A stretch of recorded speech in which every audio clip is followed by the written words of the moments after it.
ഇടവഴികളിൽ വിതറിയ വേസ്റ്റും ഡോഗിനത് പ്രിയമാകും.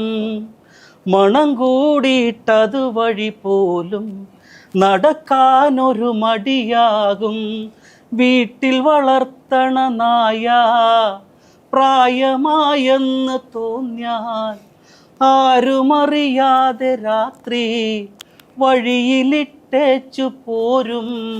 ഇനിയൊരു നായ്ക്കും പിടികൊടുക്കാതെ ഇനിയും ഞാനോടാം, ഇനിയും ഞാനോടാം. ഞാൻ റോട്ടിലോടണ്, ഒരു പട്ടിയൻ പിറകെ പായണ്. കണ്ണങ്കാല് നോക്കി പട്ടി കടിക്കണ്, എന്റെ പ്രാണൻ പോയി സാറേ. മുറിവെല്ലാം ശരിയാക്കി ഇടവഴിയെ മടങ്ങുമ്പോൾ ഒരു കൂട്ടം തെരുനായ്ക്കൾ എന്നെ കൂട്ടം കൂടി കടിച്ചേ.